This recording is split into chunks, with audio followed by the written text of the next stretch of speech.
The Super Bowl is over. The Seahawks, with the best plan in the NFL, only slightly outpacing the Patriots with their plan and execution of that plan.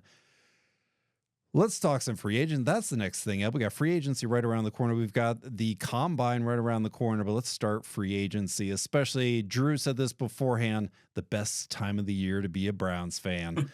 Free agency into the draft. Will we go to Pittsburgh for the draft? I don't know, but let's talk free agency first here.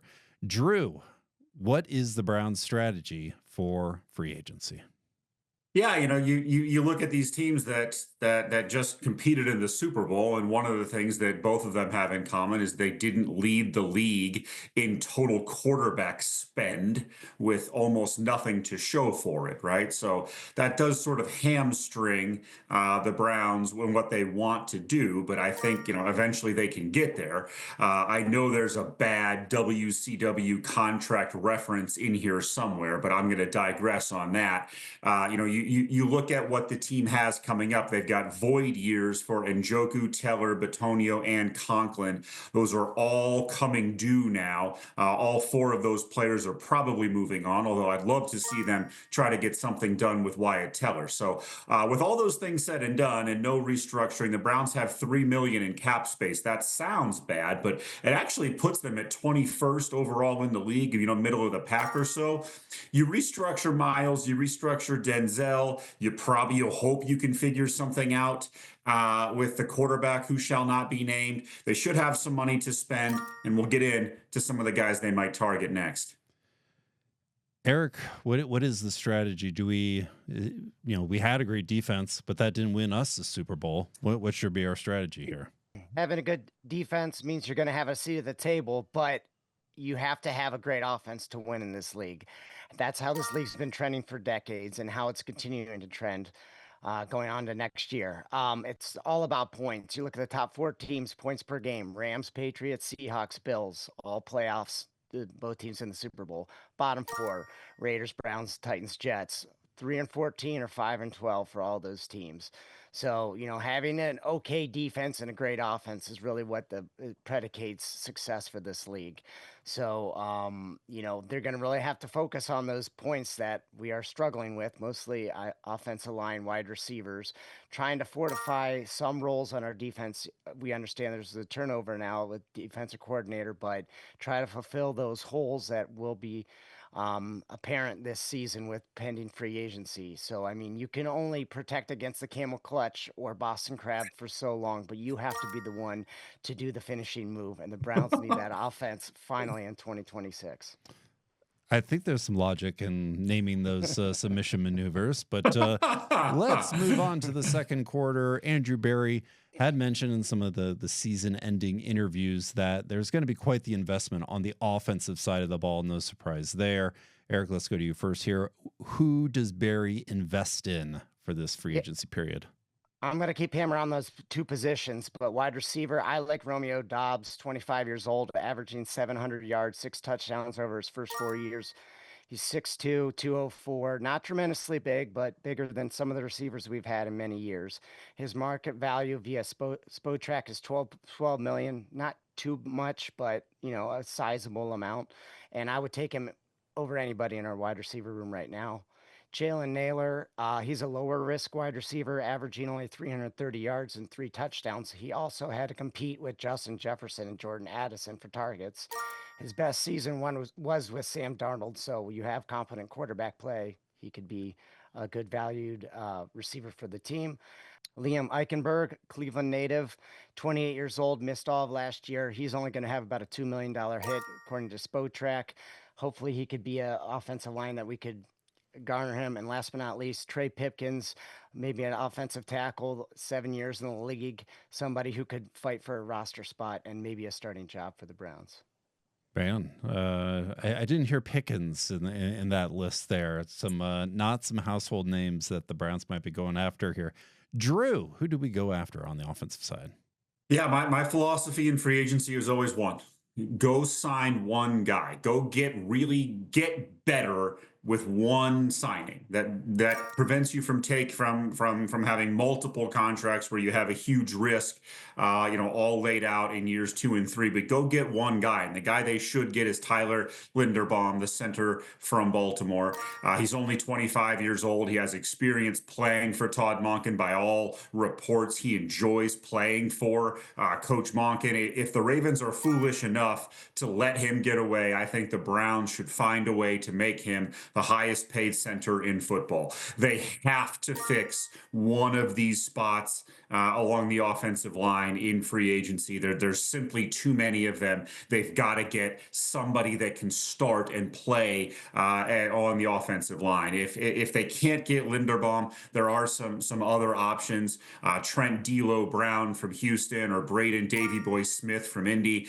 They're both players that could probably start for this team, and they would be upgrades, but they are just a guy compared to the prize, which is Linderbaum. Very nice. Let's go to the third quarter here. So offense, yes, that is going to be the focus, but we're losing Devin Bush. We've got some great people coming back. Bush out, JOK, maybe he comes back. But Drew, let's go back to you. What kind of supplementation do we do on defense?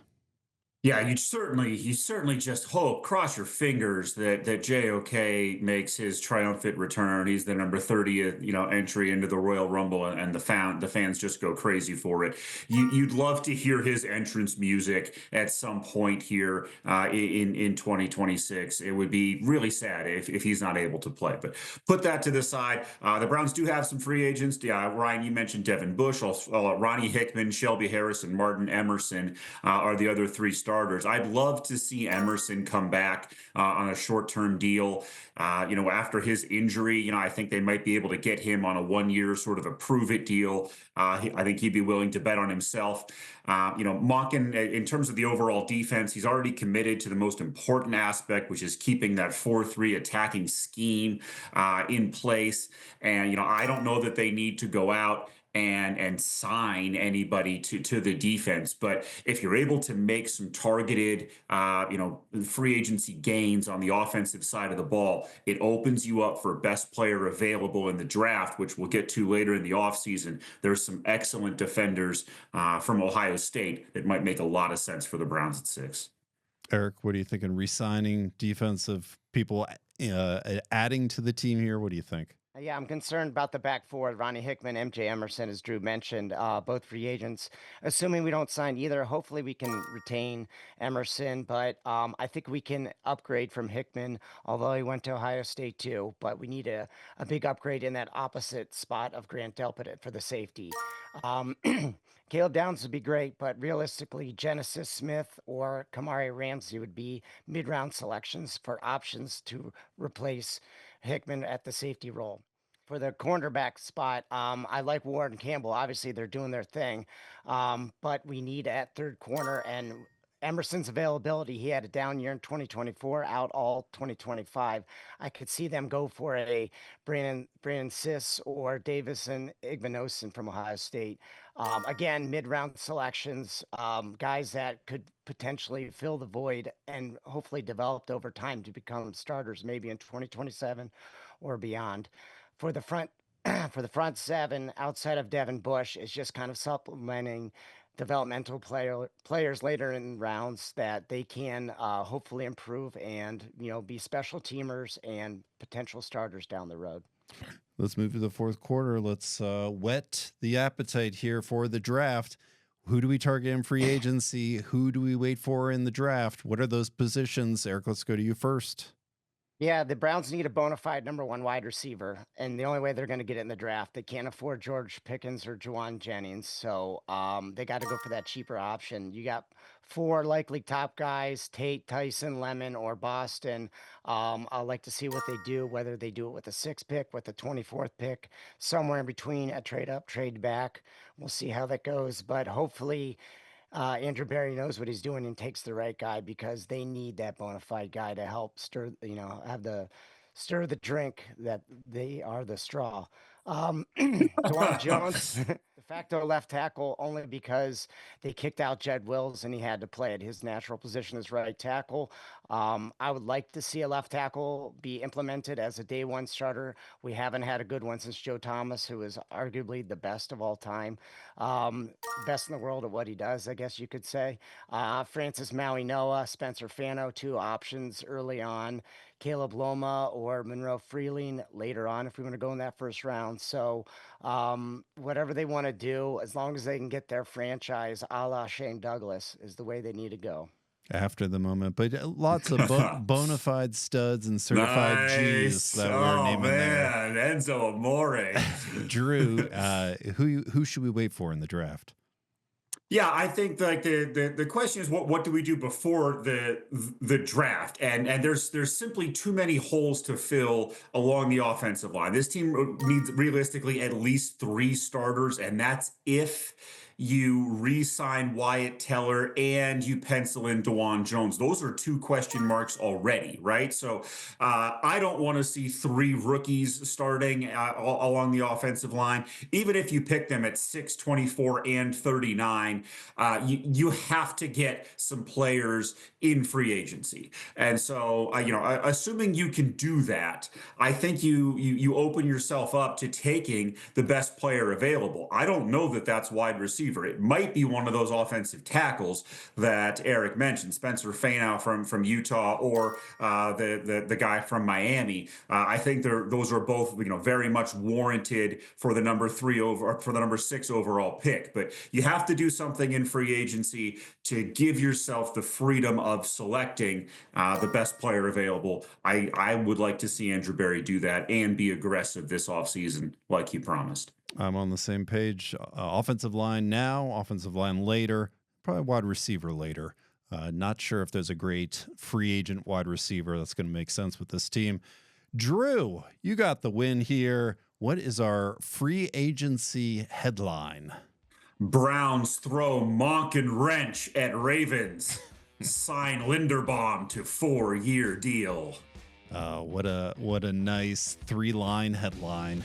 Go Browns. Let's see some pickups here.